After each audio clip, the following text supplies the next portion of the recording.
히브리서 12장 14절부터 17절 말씀 마음을 집중하시고 함께 읽어보십니다. 모든 사람과 더불어 화평함과 거룩함을 따르라. 이것이 없이는 아무도 주를 보지 못하리라. 너희는 하나님의 은혜에 이르지 못하는 자가 없도록 하고 또 쓴뿌리가 나서 괴롭게 하여 많은 사람이 이로 말미암아 더럽게 되지 않게 하며 음행하는 자와 혹 한 그릇 음식을 위하여 장자의 명분을 판 에서와 같이 망령된 자가 없도록 살피라. 너희가 아는 바와 같이 그가 그 후에 축복을 이어받으려고 눈물을 흘리며 구하되 버림바가 되어 회개할 기회를 얻지 못하였느니라. 아멘. 지난주 부활절 통해서 예수님 부활의 그 소망, 그래서 우리는 일상에서도 부활의 소망을 누리는 은혜가 임하는 것입니다. 그 소망의 은혜라는 것이 어떤 것인가? 로마서 15장 13절 소망의 하나님이 모든 기쁨과 평강을 믿음 안에서 너희에게 충만하게 하사 성령의 능력으로 소망이 넘치게 하시기를 원하노라. 이때 소망은 부활의 소망을 일컫는 말씀이죠. 그러므로 또 우리는 하나님을 일컬어 소망의 하나님이라고 고백을 하는 거예요. 그 소망의 하나님, 우리의 소망이 넘쳐나게 하시는데 여기에 표현된 대로 그 소망을 누리는 네 가지, 우리 속에 기쁨, 평강, 믿음, 그리고 성령의 능력을 경험하게 하시는 것이에요. 그는 예수님 부활의 소망 가운데 우리 일상에서 누리게 하시는 은혜인 것이죠. 그렇다면은 이제 부활의 소망으로 살아가는 우리들은 이 세상에서 어떻게 살아가는 것이 또 주님이 기뻐하시는 삶인가? 오늘 이 본문의 말씀 속에 보면은 부활의 소망 안에서 살아가는 성도들이 이 중요한 두 가지 주님의 뜻을 잘 헤아려야만 한다는 것이죠. 14절을 보시면은 모든 사람과 더불어 화평함과 거룩함을 따르라. 이것이 없이는 아무도 주를 보지 못하리라. 그래서 주님을 만나는 날이 그 소망이 완성되는 날이죠. 천국에서 우리 주님을 다 봐야 되는데, 그런데 모든 사람과 더불어 화평함과 거룩함을 따르지 않으면 아무도 주님을 볼 수가 없다. 이 사실은 우리의 소망 안에서 장차 뵐 주님을 고대하며 이 땅에서 살아가야 되는 성도의 삶의 모습이 어떠해야 되는가를 말씀해 주시는 거예요. 여기 먼저 보시면 모든 사람과 더불어 그랬어요. 중요한 것은 우리 살다 보면은 되게 다 비슷한 사람, 또 자기가 좋아하는 사람, 이렇게 주로 어울리기가 쉽죠. 그렇지만은 세상의 모든 것이 꼭 자기가 원하는 대로만의 만남이 있는 것이 아니죠. 때로는 원치 않는 만남일 수도 있지만은 또 꼭 만나기 싫어도 만나야 하는 만남도 있습니다. 그래서 부활 이후에 성도들은 세상과 편견 없이 모든 사람과 더불어라는 것은 모든 사람과의 관계를 나타내는 말씀이에요. 어떤 관계를 맺어야 되는가? 화평함의 관계와 거룩함의 관계를 맺어야 된다는 거예요. 이 두 가지는 어떤 선택의 대상이 아니에요. 화평함을 취하든지 거룩함을 취하든지 둘 중에 하나를 취하는 게 아닙니다. 그런데 우리 살다 보면은 화평함에 집착하다 보면 거룩함을 잃어버리기가 쉬워요. 화평하다는 것은 서로 친하게 지내는 거거든요. 그러니까 세상 사람들하고 너무 친하다 보면은 무절제해서 죄의 자리에서 죄를 즐기기까지 한다 그러면 거룩함이 훼손되는 거죠. 또 반대로 나는 거룩하게 살 거야, 그래서 그냥 오직 주님만 바라보고 살면 세상 사람들과 화평을 이룰 수가 없어요. 그렇기 때문에 이 화평함과 거룩함이라는 것은 선택의 문제가 아니고 두 가지를 다 취해야만 하는 거예요. 우리의 화평함 속에 거룩함이 있어야 하고 이 거룩함 속에 화평함도 있어야 하는 거예요. 그렇지 않으면 아무도 주님을 만날 수가 없다. 어떻게 보면 참 두려운 말씀이에요. 우리는 부활 소망 가운데 살면서 이 두 가지, 이 세상에 살아가는 삶의 지침을 붙잡고 살아야 되는 것입니다. 누가복음 12장 51절에 보시면 내가 세상에 화평을 주려고 온 줄로 아느냐? 내가 너에게 이르노니 아니라 도리어 분쟁하게 하려 함이로다. 예수님이 이 땅에 화평으로 오신 것은 맞죠. 하나님과 우리 사이에 가로막힌 담은 예수님이 십자가에서 죄의 대가를 지불하셨으므로 그 담이 헐어진 거예요. 그 담이 헐린 것뿐만 아니라 하나님과 우리 사이에 끊어졌던 관계도 십자가라는 다리를 연결함으로써 통하게 되는 거예요. 이게 화평의 관계죠. 예수님의 십자가는 막힌 담을 헐고 끊어진 곳을 연결시켜 주시는 화평으로 오신 것이 맞아요. 그런데 여전히 이 땅에는 분쟁이 사라지지 않는 것입니다. 오히려 또 분쟁하는 일이 화평을 지키기 위해서 분쟁하는 경우도 있고 그렇다는 것이죠. 그리 보면은 분쟁하게 하려 함이라는 것은 역설적인 말씀이에요. 그러면 이 화평함과 거룩함의 문제를 우리 마음에 늘 새겨야 하는데, 그 거룩함은 하나님의 뜻이기도 해요. 베드로전서 1장 15절 오직 너희를 부르신 거룩한 이처럼 너희도 모든 행실에 거룩한 자가 되라. 기록되었으되 내가 거룩하니 너희도 거룩할지어다 하셨느니라. 기록되었다는 말씀은 이미 레위기 11장에 모세에게 이후의 세대들에게 주신 말씀이에요.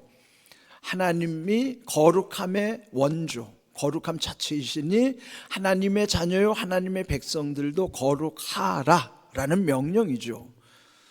그러므로 하나님 아버지를 닮은 자녀들 또한, 자녀는 아버지를 닮죠. 그러므로 하나님의 거룩하심을 닮아서 모든 행실이 거룩해지도록 해야 하는 것입니다. 그런데 우리가 살아가는데 문제가 있어요. 무슨 문제가 있을까요? 오늘 본문에 15절이 우리 인생에 누구나 겪는 문제입니다. 너희는 하나님의 은혜에 이르지 못하는 자가 없도록 하고 또 쓴뿌리가 나서 괴롭게 하여 많은 사람이 이로 말미암아 더럽게 되지 않게 하라 하는 말씀이에요. 하나님의 은혜와 쓴뿌리는 완전히 다른 거예요. 은혜라는 것은 여러 가지로 표현될 수 있지만은 그 중에 하나는 덮어주는 게 은혜예요. 들추는 게 은혜가 아니고 덮어주는 게 은혜라고 말이죠. 근데 우리 속에는 쓴뿌리가 존재하는 겁니다. 쓴뿌리라는 죄의 독성이, 우린 다 죄인이니까 쓴뿌리가 없을 수 없어요. 그런데 하나님의 은혜에 이르면 쓴뿌리가 덮여지죠. 쓴뿌리가 드러나지 않는 거예요.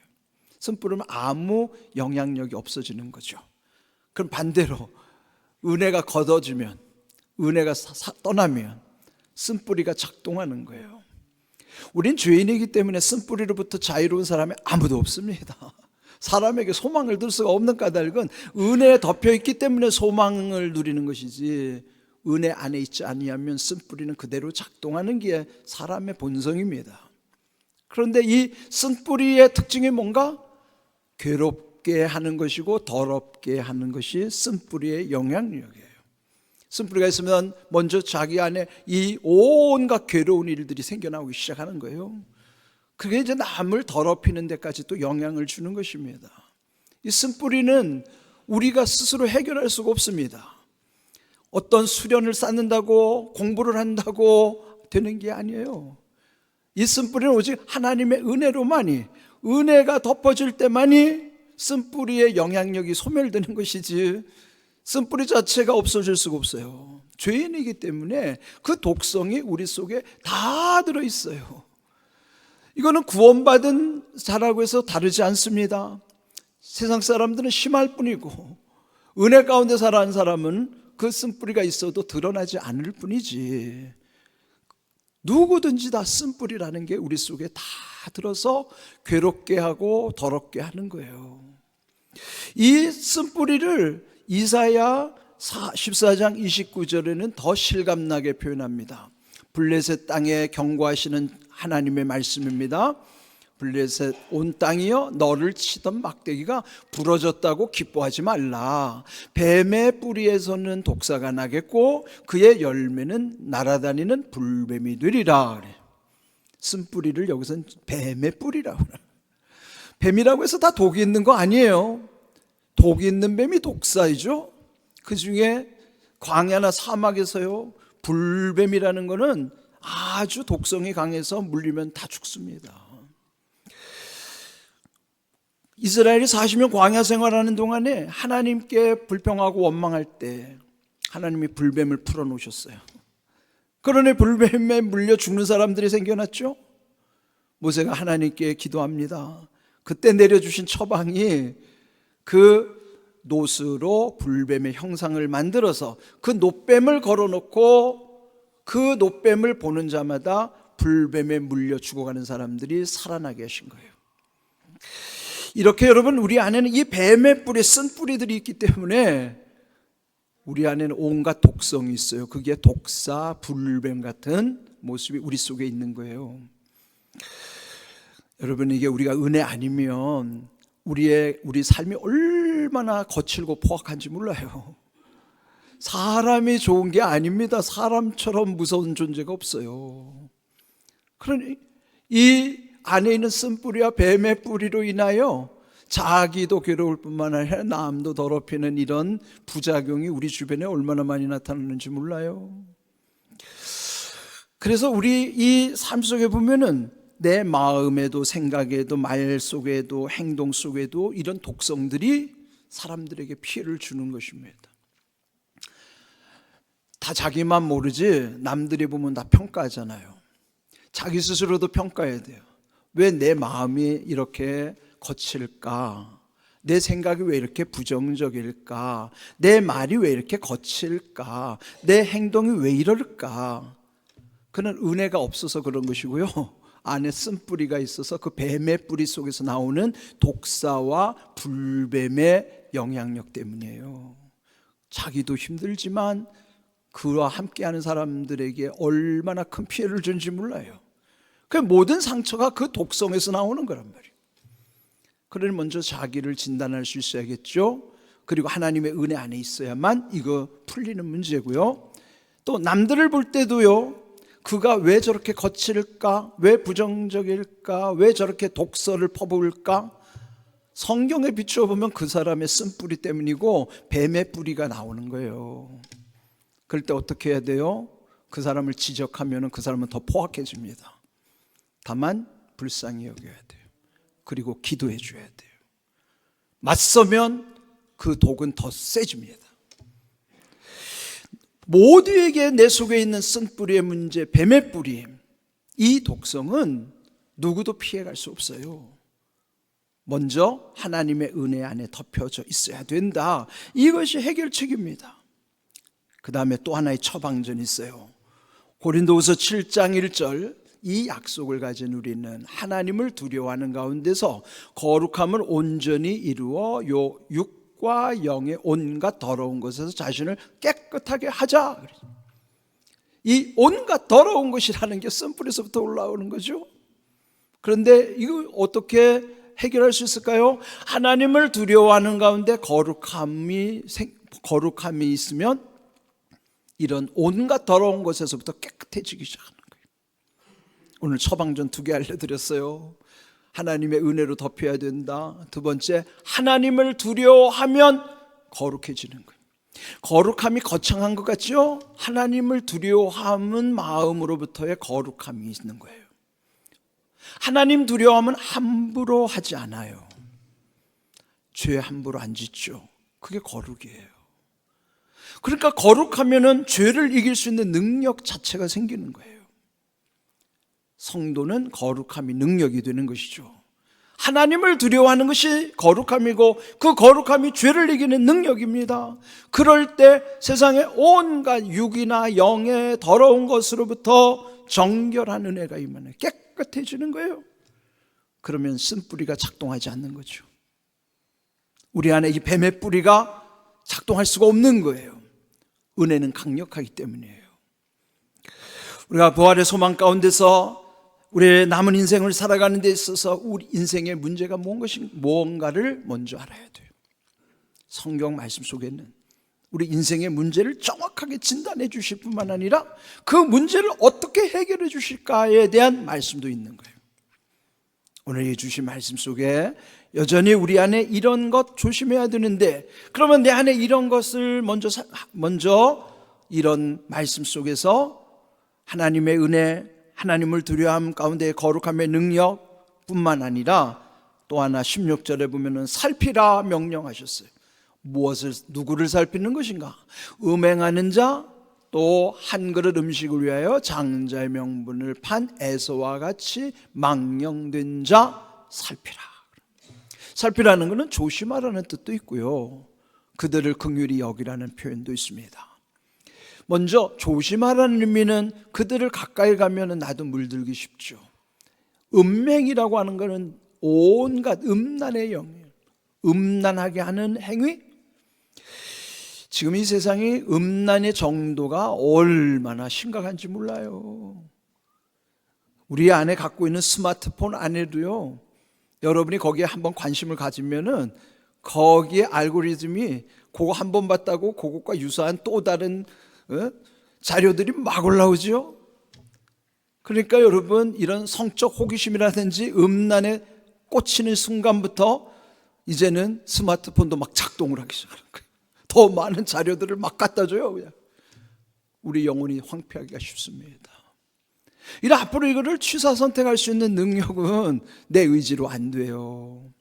그래서 음행하는 자 조심하라는. 두 번째로 망령된 자라는 건 영이 망가진 게 망령된 것인데, 왜 영이 망가졌을까요? 그런데 여기에 아예 한 인물을 지명하고 있어요. 에서 누굴까요? 이삭의 두 아들 에서와 야곱의 형제간에 태어나죠. 그런데 어쨌든 형이니까 에서에게는 장자의 명분이 있는 거예요. 근데 어느 날 사냥하고 돌아오는 길에 너무나 배가 고팠죠. 그때 동생 야곱이 팥죽을 끓이고 있었어요. 그걸 좀 달라고 했더니 거래를 하는 거예요. 형, 장자의 명분 나한테 파쇼. 내가 그럼 팥죽 주겠어. 끝까지 팥죽 한 그릇이 뭐라고? 자기의 장자 명분을 거기 팔고 그걸 한 그릇 얻어먹은 거로. 그런 다음에 이 망령된 에서가 어떻게 됐는가? 여기 우리 음행하는 자, 망령된 자 조심하라는 거예요. 여러분, 우리가 은혜 안에 있지 아니하고 거룩함의 능력이 아니면 우리도요 음행에 끌려가기 쉽고 우리 스스로가 망령되기가 너무너무 쉬워요. 이거 방심하면 안 됩니다. 나는 안 그래? 아니에요. 그렇게 생각하는 순간에 넘어집니다. 우리는 항상 한없이 어리석고 미련한 존재라는 걸 알아야 되고, 한없이 부족하고 연약한 존재임을, 그래서 하나님께 도움을 청해야만 하는 것입니다. 음행하는 자, 망령된 자 조심하라. 그 결과가 어떻게 됐는가? 17절을 보시면 너희가 아는 바와 같이 그가 그 후에 축복을 이어받으려고 눈물을 흘리며 구하되 버림바가 되어 회개할 기회를 얻지 못하였느니라. 때로는 실패하면 다시 일어날 수 있는 기회가 있지만은 때로는 아무리 애써도 더 이상 기회가 주어지지 않는 때도 있어요. 이 에서가 그런 경우예요. 장자의 명분 한번 파는 것을 다시 복구시킬 수가 없는 것입니다. 그 후에 복을 이어받으려고 눈물까지 흘렸지만은 버려진 존재로서 더 이상 회개의 기회를 놓쳐버린 거예요. 우리 인생이 방심하다 보면 일이 될 수 있는 것이죠. 여러분, 그래서 우리는 늘 조심해야 돼요. 음행한 자, 망령된 자 잘 살펴 조심하고 또 긍휼히 여겨야만 하는 것입니다. 왜 이렇게 해야 되는가? 자, 베드로전서 3장 8절 9절을 보시면 너희가 다 마음을 같이하여 동정하며 형제를 사랑하며 불쌍히 여기며 겸손하며 악을 악으로 욕을 욕으로 갚지 말고 도리어 복을 빌라. 이를 위하여 너희가 부르심을 받았으니 이는 복을 이어받게 하려 하심이라. 우리가 왜 이 땅에 왔는지 궁금하지 않으세요? 성경 여러 가지 이유 중에 하나가 우리를 부르신 이유는 복을 빌기 위해서 부르셨다 하는 거예요. 그러니까 복을 비는데 그 앞에 보면 악을 악으로 욕을 욕으로 갚지 말라. 그런 방식은 세상에 일상적으로 통하는 방식이에요. 악을, 누군가 나를 손해를 줬으면 나도 그에게 손해를 끼치고 싶고, 그러니까 악을 악으로 갚고 욕을 욕으로 갚는 것이 세상의 이치인데 하나님의 백성 그리 하지 말라는 것이죠. 도리어 속상하더라도 억울하더라도 복을 빌어주라. 왜요? 복을 빌어주는 것이 사명이니 복을 빌어주기 위해서 우리를 불러주셨다는 거예요. 그러니까 여러분 힘들어도 하셔야 돼요. 그거 쉽지 않습니다. 나한테 잘해준 사람을 위해서는 축복하는 것 어렵지 않아요.